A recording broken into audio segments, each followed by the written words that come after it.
Assalamualaikum warahmatullahi wabarakatuh. Perkenalkan, nama saya Arif Prasetyo Junaidi, NIM 2041050101089. Di sini saya akan menanggapi sekaligus meresum penjelasan dari Bapak Dr. Abdul Wadud Nafis, LCMEI, yang berjudulkan Pengangguran dalam Perspektif Ekonomi Islam. Baik, saya akan menjelaskan apa itu pengangguran dalam perspektif ekonomi Islam. Baik, terlebih dahulu kita harus mengetahui apa itu pengangguran.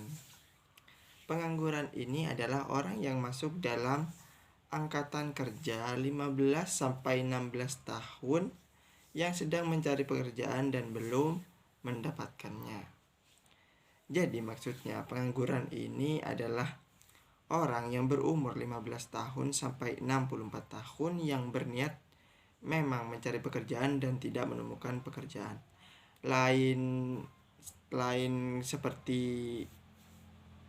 remaja yang masih belum lulus sekolah tetapi umurnya sudah 16 tahun, itu bukan termasuk pengangguran.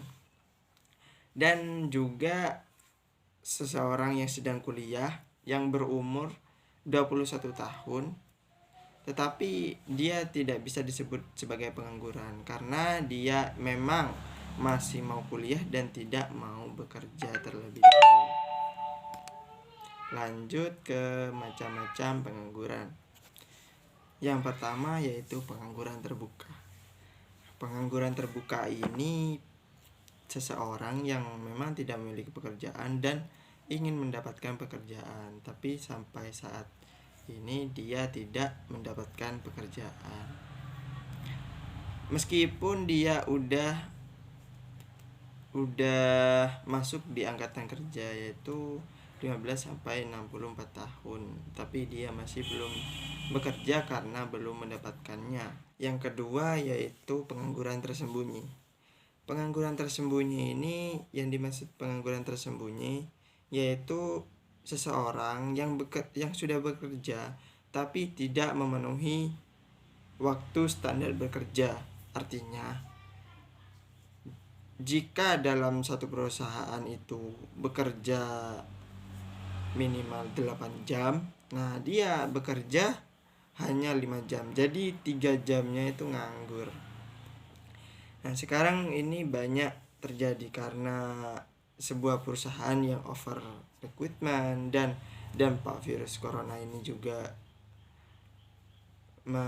mempengaruhinya, seperti halnya pada perusahaan yang ada di Jember, yang dimana akibat virus corona sebagian pekerja diliburkan.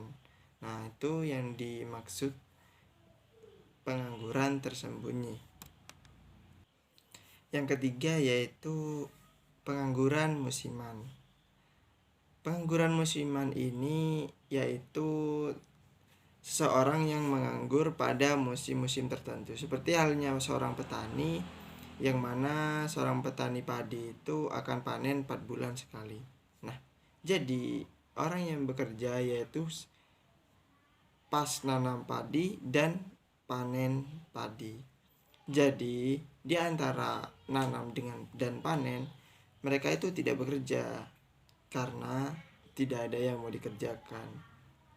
Dan seperti halnya seorang penjual cabai. Nah, jika tidak musimnya, dia tidak akan menjual. Artinya dia tidak akan bekerja menjual cabai. Yang nomor 4 yaitu pengangguran setengah menganggur. Maksudnya yaitu seperti halnya seseorang yang seharusnya bekerja 5 hari dan dia cuma bekerja 3 hari, maka dia disebut pengangguran setengah menganggur. Seperti halnya sekarang banyak dialami karena dampak virus corona, yang mana sebuah perusahaan banyak meliburkan karyawannya dengan cara menselang-seling mereka. Jadi itu yang disebut pengangguran setengah menganggur. Lanjut ke jenis pengangguran.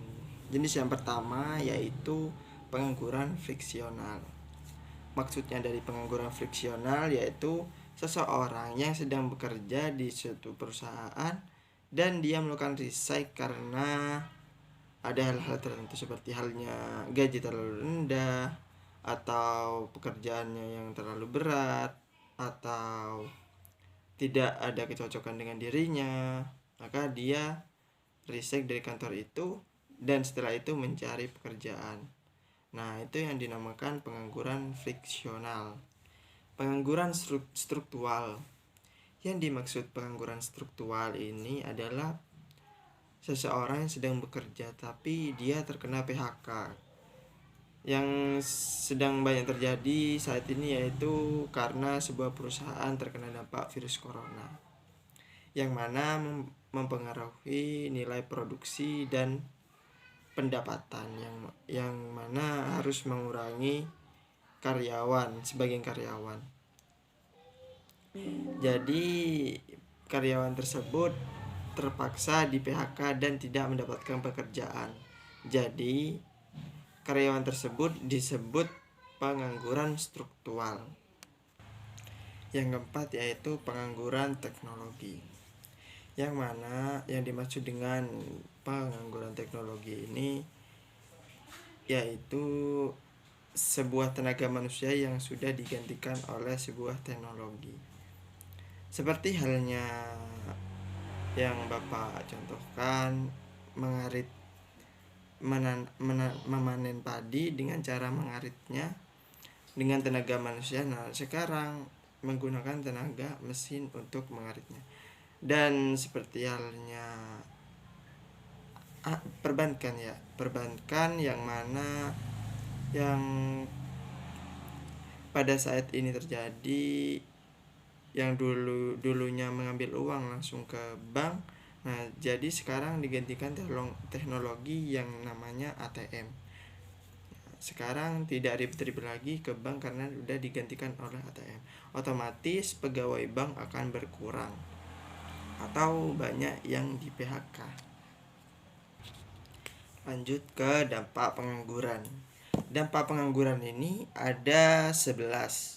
Yang pertama yaitu menurunnya pendapatan per kapita, artinya menurunnya pendapatan rata-rata nasional, dan pertumbuhan ekonomi. Jadi pertumbuhan ekonomi akan otomatis menurun karena banyaknya pengangguran di suatu negara. Yang nomor 2 yaitu meningkatkan biaya sosial, yang mana pemerintah harus memberikan subsidi kepada masyarakat seperti halnya pas yang terkena dampak virus COVID-19, yang mana pemerintah harus mengeluarkan subsidi karena diadakannya lockdown dan banyak masyarakat yang menjadi pengangguran. Nomor 3 yaitu menurunkan aktivitas perekonomian. Jadi otomatis karena banyak pengangguran dan banyak kemiskinan, jadi aktivitas perekonomian akan menurun. Dan yang nomor 4 yaitu menurunkan penerimaan negara. Seperti halnya pajak, maka jika pengangguran banyak terjadi, jadi penerimaan negara akan otomatis menurun. Yang nomor 5 yaitu menurunkan tingkat keterampilan. Dan yang nomor 6 kegiatan distribusi kurang lancar. Dan yang nomor 7 terjadinya kemiskinan. Jadi jika pada masyarakat di sebuah desa B mengalami pengangguran, maka otomatis mereka akan mengalami kemiskinan karena tidak adanya pendapatan. Yang nomor 8 yaitu kurang gizi, yaitu seperti seorang kepala keluarga yang menganggur, jadi tidak bisa mencukupi gizi anak-anaknya dan istrinya karena tidak bisa membeli makanan-makanan yang bergizi. Dan yang nomor 9 yaitu tindak kriminal meningkat. Karena banyaknya pengangguran, maka tingkat kriminal akan meningkat. Seperti halnya orang saat ini yang sedang mencari uang untuk hari lebaran dan mereka sedang menganggur, maka tidak ada cara lain mereka akan melakukan tindak kejahatan atau kriminal dengan cara mencuri sepeda motor orang, atau mencuri uang atau merampok uang orang lain. Dan yang nomor 10, produktivitas tenaga kerja menjadi rendah. Dan yang 11, upah yang rendah.